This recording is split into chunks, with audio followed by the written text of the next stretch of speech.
ప్రైజ్లా దేవుని స్తోత్రం. క్రీస్తు దేవుని బిడ్డారా, ప్రభు యేసు క్రీస్తు వారి నామం మీ అందరికీ వందనాలు తెలియజేస్తున్నాను. ద వర్షిప్ ఆఫ్ యాహోవా ఈ కార్యక్రమానికి వచ్చిన మీ అందరినీ దేవుడు బహుగా దీవించి ఆశీర్వదించి నూరంతలుగా ఫలింపు చేయాలని ప్రార్థన. నేటి ధ్యానాంశాన్ని జ్ఞాపకం చేసుకుందాం. కీర్తన గ్రంథం నుండి 5వ కీర్తన 12వ వచనాన్ని చదువుకుందాం. 5వ కీర్తన 12వ వచనాన్ని చదువుకుందాం. యెహోవా నీతిమంతులను ఆశీర్వదించువాడు నీవే. యెహోవా నీతిమంతులను ఆశీర్వదించువాడు నీవే అని కీర్తనకారుడైన దావీదు ఈ మాటలు తెలియజేస్తుంది. నిజమే దేవుని బిడ్డలు గమనించండి. నీతిమంతులు ఆశీర్వదించబడతారు. నీతిమంతులు కృపావరాలు పొందుతారు. నీతిమంతులు దేవుని సత్యాలు గ్రహించి గమనించి దేవుని యొక్క కృప పొందగలరని దేవుని బిడ్డలకు జ్ఞాపకం చేసుకున్నాను. అందుకనే ఎవరు నీతిమంతులు? నీతిమంతులు ఒక్కడూ లేరు. అందరూ పాపం చేసి దేవుడు అందించిన మహిమను పొందలేకపోతున్నట్టుగా భక్తులైన పౌలు తెలియజేస్తున్నారు. నిజమే దేవుని బిడ్డలారా, నీతిమంతులు ఉన్నారా? ఉన్నారు. గమనించండి.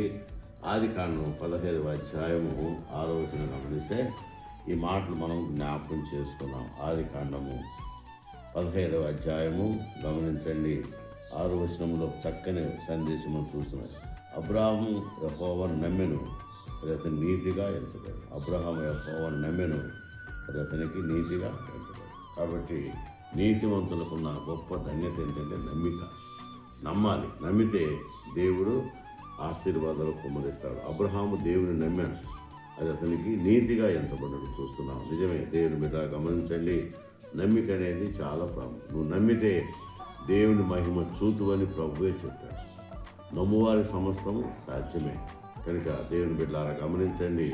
మరి నమ్మిన ప్రతి వారికి కూడా దేవుడు ఆశీర్వదించే దేవుడు, కరుణించే దేవుడు, కాపాడే దేవుడు, బలపరిచే దేవుడు, బలమైన కార్యం జరిగించే దేవుడని దేవుని బిడ్డలకు జ్ఞాపకం చేసుకుందాం. ఎందుకంటే దేవుని కాపుదల ప్రతి వారికి దేవుడు అనుగ్రహిస్తాడు. అందుకనే 125వ కీర్తనలో మనం గమనిస్తే యెహోవా యందు నమ్మిక ఉంచువారు కదలక నిత్యము నిలుసు సియోను కొండవలెను. చూసారా?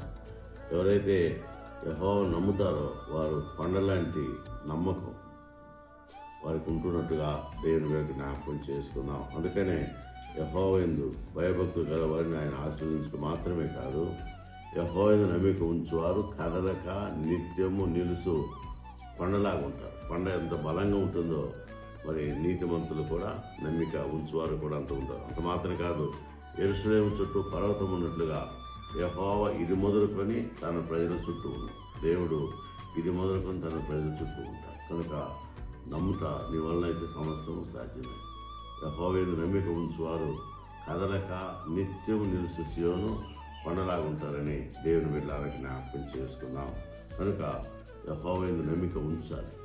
ఆయన యందు నమ్మిక ఉంచకుండా మనము ఆశీర్వదించబడలేమన్న విషయాన్ని దేవుని బిడ్డలకు జ్ఞాపకం చేసుకున్నాం. ప్రతిదీ నమ్మకం పైన బైబిల్ అంతా కూడా నమ్మకం పైన ఆధారపడినట్లుగా దేవుని బిడ్డలకు జ్ఞాపకం చేసుకున్నాం. ఎందుకంటే ఆయన శ్రేష్టమైన కృపలు కుమ్మరించే దేవుడు కనుక ఆయన మనము నమ్మిక ఉంచాలి. నమ్మిక ఉంచితే దేవుడు కార్యాలు జరిగిస్తాడు, మేలు చేస్తాడు, మేలు జరుగుతుంది. మేలుకరంగా దేవుడు తన కృప కుమ్మరించే దేవుడని దేవుని బిడ్డలకు జ్ఞాపకం చేసుకున్నాం. ఉదయకాలమున ఒక సత్యాన్ని గమనించండి. నీతిమంతులను ఆశీర్వదించేవాడు ఆయనే. నీతిమంతులు ఎవరైతే నమ్మకంతో ఉంటారో అలాంటి వారిని ఆశీర్వదించే దేవుడు, కరుణించే దేవుడు, కాపాడే దేవుడు, బలపరిచే దేవుడు, బలమైన దేవుడు, బలమైన కార్యం జరిగించే దేవుడని జ్ఞాపకం చేసుకున్నాం. కాబట్టి నీతివంతుల తల మీదకి ఆశీర్వాదాలు వచ్చుదని చూస్తున్నాం. దేవుని బిడ్డలు గమనించండి. నీతివంతుల తల మీదకి ఆశీర్వాదాలు వస్తాయి. కాబట్టి నువ్వు నమ్మితే దేవుడు నీకు ఆశీర్వాదాలు కుమరిస్తాడు. ఆశీర్వాదం అనేది దేవుడిచ్చే శ్రేష్టమైన కృప. అందుకనే దేవుడు వారిని ఆశీర్వదించను. దేవుని నోట వచ్చిన మొట్టమొదటి మాట ఆదికాండం 1వ అధ్యాయం 7వ వచనం గమనిస్తే దేవుడు వారిని ఆశీర్వదించాడు. ఎలాగ ఆశీర్వదించాడు? ఫలించి అభివృద్ధి పొంది భూమిని నిండించి దాన్ని లోపరుచుకోమని దేవుడు వారిని ఆశీర్వదించినట్టుగా దేవుని బిడ్డలకు జ్ఞాపకం చేసుకున్నాం. కాబట్టి ఆశీర్వాదాలు దేవుడిచ్చే కృపావరాలు. వాటిని పొందుటకు ఎవరు యోగ్యులు? నీతిమంతులు. ఎవరు నీతిమంతులు?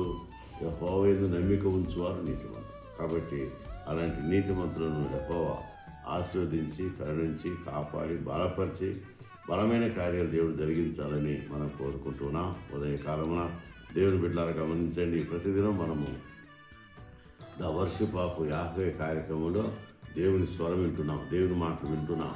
దేవుడు నిన్ను, నన్ను, మన కుటుంబాలను దేవుడు ఆశీర్వదించాలని, కుటుంబాల వారిగా దేవుడు దీవించాలని మనం కోరుకుంటూ, ఉదయకాలమున దేవుని యొక్క ఘనమైన నామాన్ని స్తుతించుటకు దేవుడు ఇచ్చిన గొప్ప ధన్యతను బట్టి నీతివంతులుగా మనం జీవించినట్లు కృప దేవుడు కుమరించాలని, నీతివంతుల తల మీదకి ఆశీర్వాదాలు ఎలా వచ్చునో అలాగా మనందరికీ ఆశీర్వాదాలు దేవుడు కుమరించినట్లు పరిశుద్ధాత్మ దేవుడు సహాయం చేయను గాక. Amen. May God bless you.